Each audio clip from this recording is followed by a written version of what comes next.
No more shalt thou behold thy sister's face, thou hast already had her last embrace. Elegy on Mrs. and Killigrew.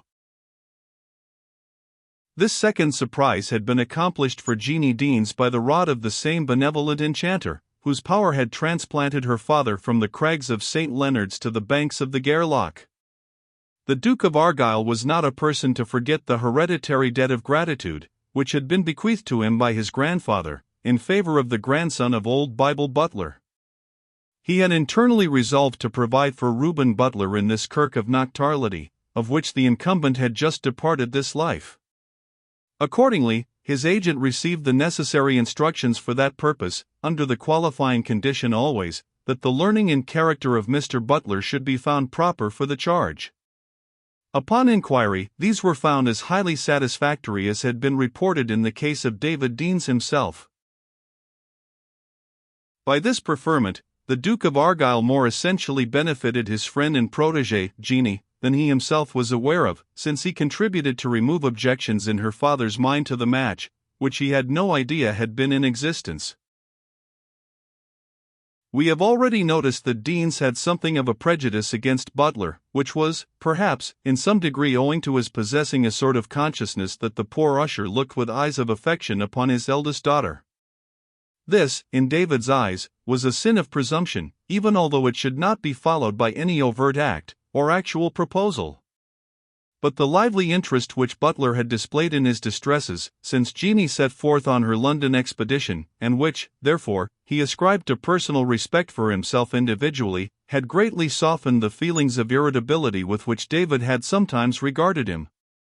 And, while he was in this good disposition towards Butler, another incident took place which had great influence on the old man's mind. So soon as the shock of Effie's second elopement was over, it was Deans's early care to collect and refund to the Laird of Dumbydykes the money which he had lent for Effie's trial, and for Jeanie's travelling expenses. The Laird, the pony, the cocked hat, and the tobacco pipe had not been seen at St. Leonard's Crags for many a day, so that, in order to pay this debt, David was under the necessity of repairing in person to the mansion of Dumbydykes. He found it in a state of unexpected bustle. There were workmen pulling down some of the old hangings, and replacing them with others, altering, repairing, scrubbing, painting, and whitewashing. There was no knowing the old house, which had been so long the mansion of sloth and silence. The Laird himself seemed in some confusion, and his reception, though kind, lacked something of the reverential cordiality with which he used to greet David Deans. There was a change also, David did not very well know of what nature, about the exterior of this landed proprietor, an improvement in the shape of his garments, a spruceness in the air with which they were put on, that were both novelties. Even the old hat looked smarter, the cock had been newly pointed, the lace had been refreshed, and instead of slouching backward or forward on the Laird's head, as it happened to be thrown on, it was adjusted with a knowing inclination over one eye. David Deans opened his business, and told down the cash. Dumbydykes steadily inclined his ear to the one, and counted the other with great accuracy, interrupting David, while he was talking of the redemption of the captivity of Judah, to ask him whether he did not think one or two of the guineas looked rather light. When he was satisfied on this point, had pocketed his money, and had signed a receipt, he addressed David with some little hesitation. "Jeanie wad be writing ye something, Goodman?" "About the siller," replied David. "Nae doubt, she did." "And did she say nae mair about me?" asked the Laird. "Nae mair but kind and Christian wishes, what sold she hae said," replied David, fully expecting that the Laird's long courtship, if his dangling after Jeanie deserved so active a name, was now coming to a point. And so indeed it was, but not to that point which he wished or expected. "Aweel, she kens her ain mind best, Goodman. I hae made a clean house o' Jenny Balchristie, and her niece. They were a bad pack, stealed meat and malt, and loot the carters mag the coals. I'm to be married the morn, and kirk it on Sunday." Whatever David felt, he was too proud and too steady-minded to show any unpleasant surprise in his countenance and manner. "I was ye happy, sir, through him that gies happiness. Marriage is an honourable state." And I am wedding into an honourable house, David, the Laird of Lickpelf's youngest daughter. She sits next us in the kirk, and that's the way I came to think on't." There was no more to be said but again to wish the laird joy, to taste a cup of his liquor, and to walk back again to St. Leonard's, musing on the mutability of human affairs and human resolutions.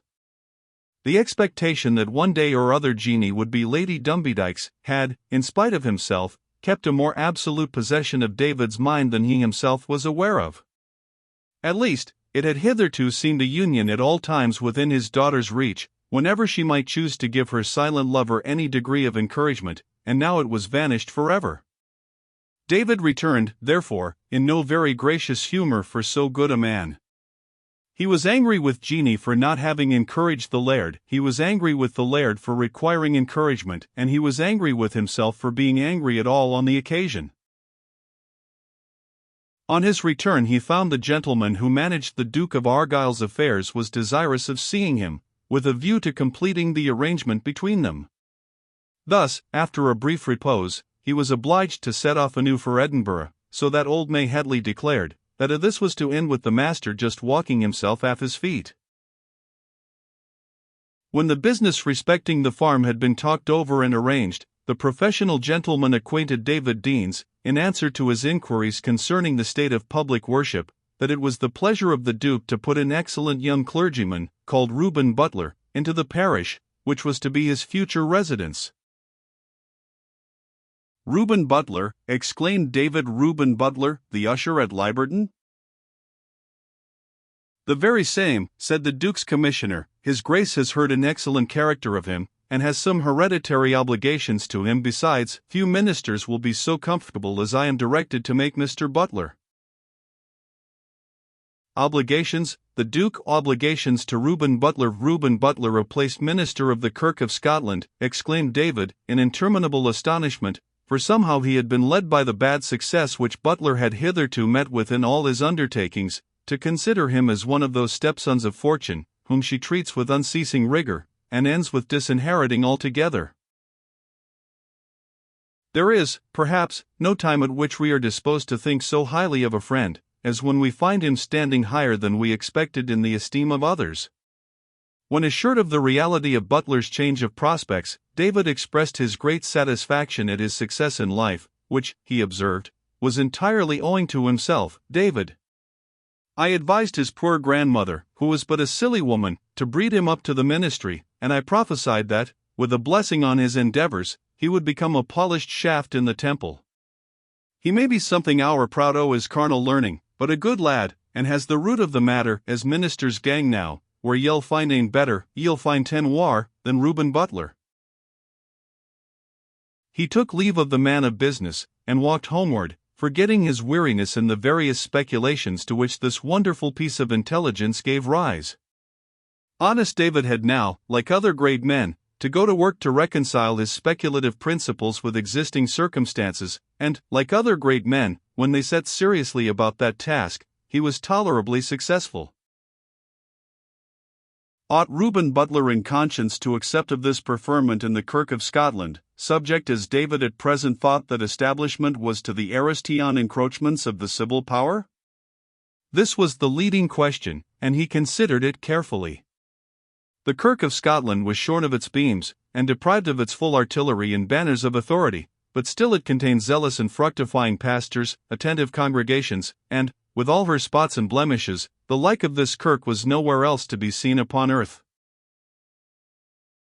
David's doubts had been too many and too critical to permit him ever unequivocally to unite himself with any of the dissenters, who upon various accounts absolutely seceded from the national church. He had often joined in communion with such of the established clergy as approached nearest to the old Presbyterian model and principles of 1640. And although there were many things to be amended in that system, yet he remembered that he, David Deans, had himself ever been an humble pleader for the good old cause in a legal way, but without rushing into right-hand excesses, divisions, and separations. But, as an enemy to separation, he might join the right hand of fellowship with a minister of the Kirk of Scotland in its present model. Ergo, Reuben Butler might take possession of the parish of Knocktarlity, without forfeiting his friendship or favour, qed.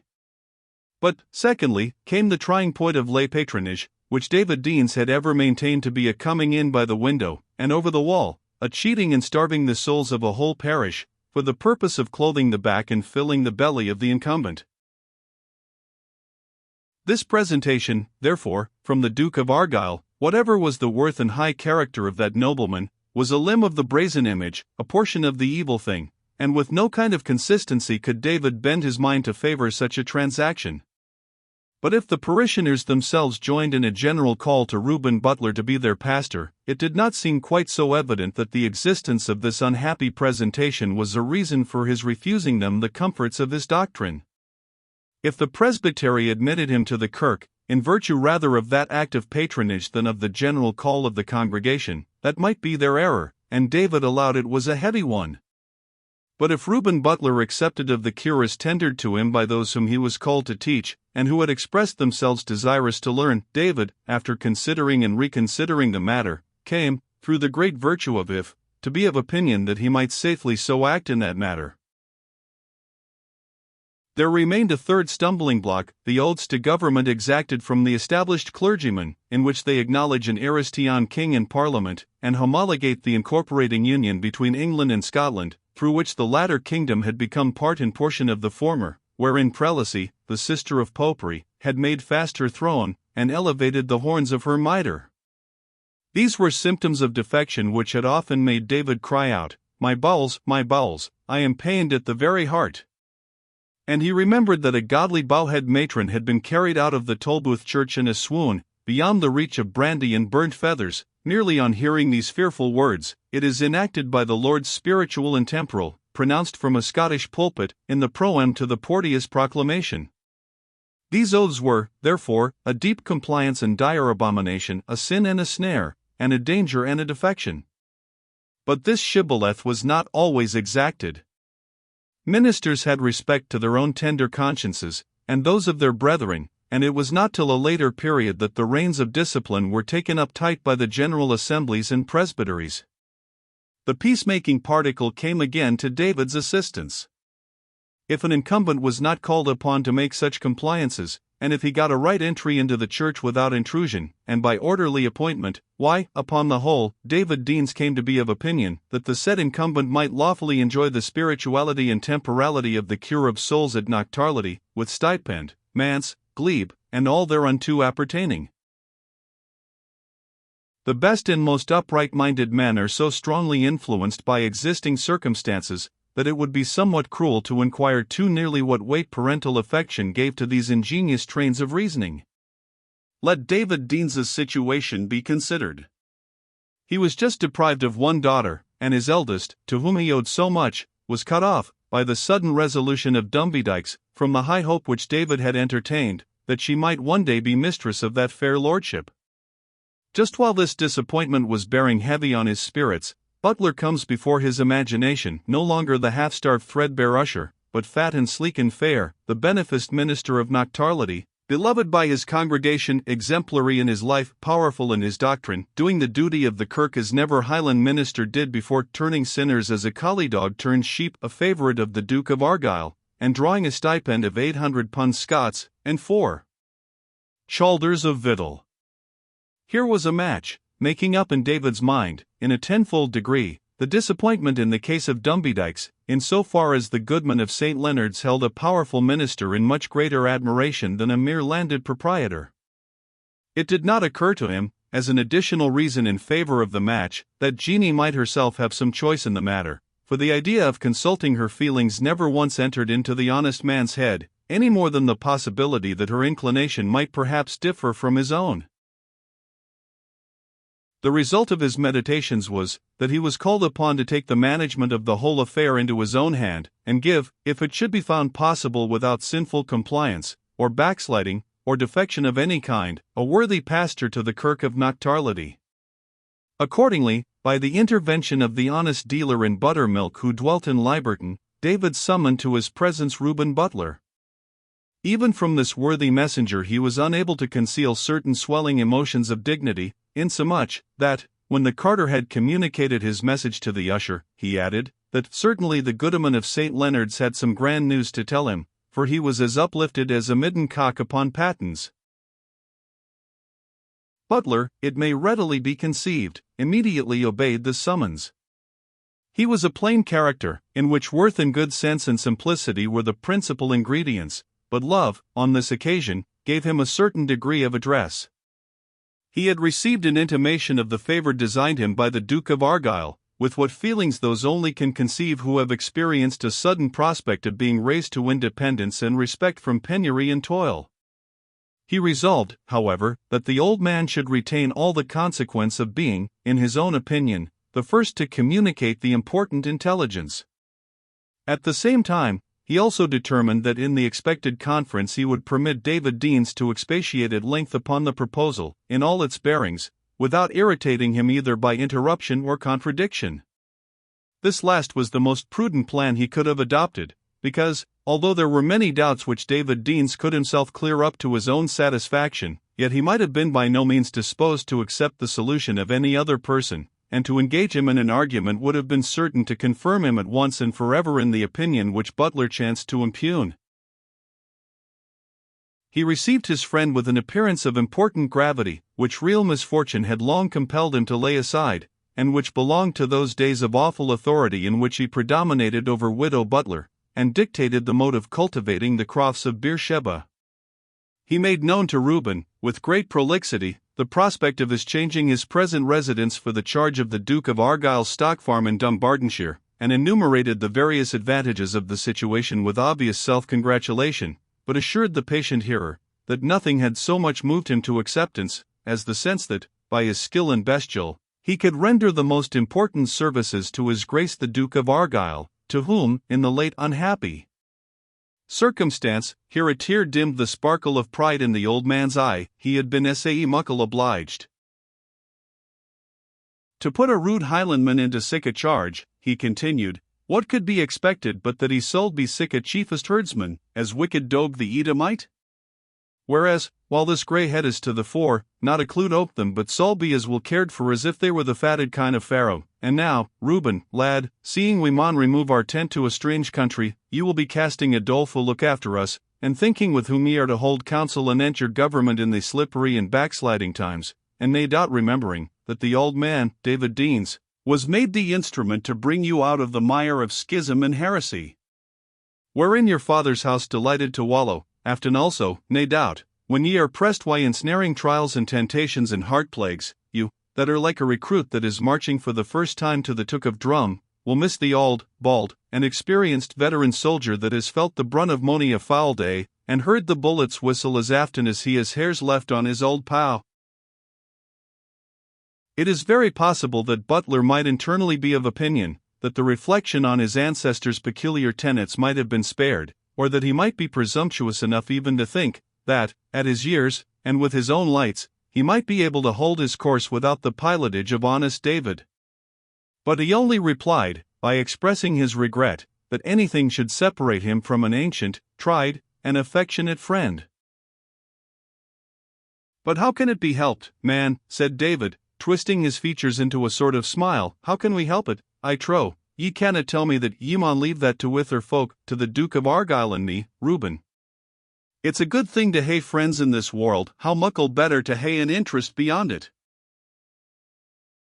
And David, whose piety, though not always quite rational, was as sincere as it was habitual and fervent, looked reverentially upward and paused. Mr. Butler intimated the pleasure with which he would receive his friend's advice on a subject so important, and David resumed. What think ye now, Reuben, of a kirk, a regular kirk under the present establishment, were sic offered to ye, wad ye be free to accept it, and under whilk provisions, I am speaking but by way of query? Butler replied, that if such a prospect were held out to him, he would probably first consult whether he was likely to be useful to the parish he should be called to, and if there appeared a fair prospect of his proving so, his friend must be aware that in every other point of view it would be highly advantageous for him. Right, Reuben, very right, lad, answered the monitor, your own conscience is the first thing to be satisfied, for how shall he teach others that has himself as he'll learn the scriptures, as to grip for the lucre of foul earthly preferment, sick as gear and mance, money and victual, that which is not his in a spiritual sense, or wha makes his kirk a stalking horse, from behind which he may tak aim at his stipend. But I look for better things of you, and specially ye maun be minded not to act altogether on your own judgment, for therethrough come sair mistakes, backslidings and defections, on the left and on the right.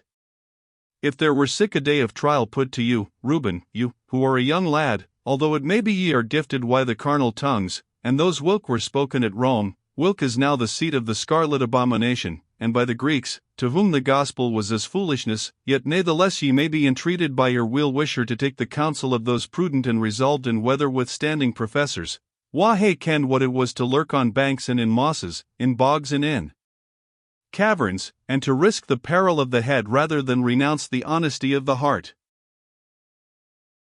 Butler replied, that certainly, possessing such a friend as he hoped and trusted he had in the goodman himself, who had seen so many changes in the preceding century, he should be much to blame if he did not avail himself of his experience and friendly counsel. Enough said, Reuben, said David Deans, with internal exultation, and say that ye were in the predicament whereof I hae spoken. Of a surety I would deem it my duty to gang to the root o' the matter, and lay bare to you the ulcers and imposthumes, and the sores and the leprosies, of this our time, crying aloud and sparing not. David Deans was now in his element. He commenced his examination of the doctrines and belief of the Christian Church with the very Chaldees, from whom he passed to John Knox, from John Knox to the recusants in James VI's time, Bruce, Black, Blair, Livingstone, from them to the brief, and at length triumphant period of the Presbyterian Church's splendor, until it was overrun by the English independents. Then followed the dismal times of prelacy, the indulgences, 7 in number, with all their shades and bearings, until he arrived at the reign of King James II, in which he himself had been, in his own mind, neither an obscure actor nor an obscure sufferer. Then was Butler doomed to hear the most detailed and annotated edition of what he had so often heard before, David Deans's confinement, namely, in the iron cage in the Canongate Tolbooth, and the cause thereof. We should be very unjust to our friend David Deans, if we should pretermit, to use his own expression, a narrative which he held essential to his fame. A drunken trooper of the Royal Guards, Francis Gordon by name, had chased 5 or 6 of the skulking Whigs, among whom was our friend David, and after he had compelled them to stand, and was in the act of brawling with them, one of their number fired a pocket pistol, and shot him dead. David used to sneer and shake his head when anyone asked him whether he had been the instrument of removing this wicked persecutor from the face of the earth. In fact, the merit of the deed lay between him and his friend, Patrick Walker, the peddler, whose words he was so fond of quoting. Neither of them cared directly to claim the merit of silencing Mr. Francis Gordon of the Life Guards, there being some wild cousins of his about Edinburgh, who might have been even yet addicted to revenge, but yet neither of them chose to disown or yield to the other the merit of this active defense of their religious rights. David said that if he had fired a pistol then, it was what he never did after or before. And as for Mr. Patrick Walker, he has left it upon record that his great surprise was that so small a pistol could kill so big a man. These are the words of that venerable biographer, whose trade had not taught him by experience that an inch was as good as an ell. He, Francis Gordon, got a shot in his head out of a pocket pistol, rather fit for diverting a boy than killing such a furious, mad, brisk man, which notwithstanding killed him dead. Asterisk. Note S. Death of Francis Gordon. Upon the extensive foundation which the history of the Kirk afforded, during its short-lived triumph and long tribulation, David, with length of breath and of narrative, which would have astounded anyone but a lover of his daughter, proceeded to lay down his own rules for guiding the conscience of his friend, as an aspirant to serve in the ministry. Upon this subject, the good man went through such a variety of nice and casuistical problems, supposed so many extreme cases, made the distinction so critical and nice betwixt the right hand and the left hand, betwixt compliance and defection, holding back and stepping aside, slipping and stumbling, snares and errors, that at length, after having limited the path of truth to a mathematical line, he was brought to the broad admission that each man's conscience, after he had gained a certain view of The difficult navigation which he was to encounter would be the best guide for his pilotage. He stated the examples and arguments for and against the acceptance of a Kirk on the present Revolution model, with much more impartiality to Butler than he had been able to place them before his own view. And he concluded that his young friend ought to think upon these things, and be guided by the voice of his own conscience, whether he could take such an awful trust as the charge of souls without doing injury to his own internal conviction of what is right or wrong. When David had finished his very long harangue, which was only interrupted by monosyllables, or little more, on the part of Butler, the orator himself was greatly astonished to find that the conclusion, at which he very naturally wished to arrive, seemed much less decisively attained than when he had argued the case in his own mind. In this particular, David's current of thinking and speaking only illustrated the very important and general proposition concerning the excellence of the publicity of debate. For, under the influence of any partial feeling, it is certain that most men can more easily reconcile themselves to any favorite measure, when agitating it in their own mind, than when obliged to expose its merits to a third party, when the necessity of seeming impartial procures for the opposite arguments a much more fair statement than that which he affords it in tacit meditation. Having finished what he had to say, David thought himself obliged to be more explicit in point of fact, and to explain that this was no hypothetical case, but one on which, by his own influence and that of the Duke of Argyll, Reuben Butler would soon be called to decide. It was even with something like apprehension that David Deans heard Butler announce, in return to this communication, that he would take that night to consider on what he had said with such kind intentions, and return him an answer the next morning. The feelings of the father mastered David on this occasion. He pressed Butler to spend the evening with him. He produced, most unusual at his meals, 2 bottles of aged strong ale. He spoke of his daughter, of her merits, her housewifery, her thrift, her affection. He led Butler so decidedly up to a declaration of his feelings towards Jeannie, that, before nightfall, it was distinctly understood she was to be the bride of Reuben Butler, and if they thought it indelicate to abridge the period of deliberation which Reuben had stipulated, it seemed to be sufficiently understood betwixt them, that there was a strong probability of his becoming minister of nocturnity, providing the congregation were as willing to accept of him, as the Duke to grant him the presentation. The matter of the oaths, they agreed, it was time enough to dispute about, whenever the shibboleth should be tendered.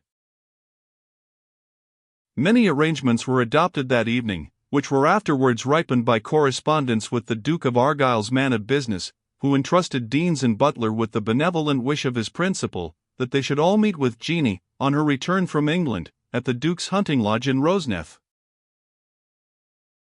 This retrospect, so far as the placid loves of Jeannie Deans and Reuben Butler are concerned, forms a full explanation of the preceding narrative up to their meeting on the island, as already mentioned.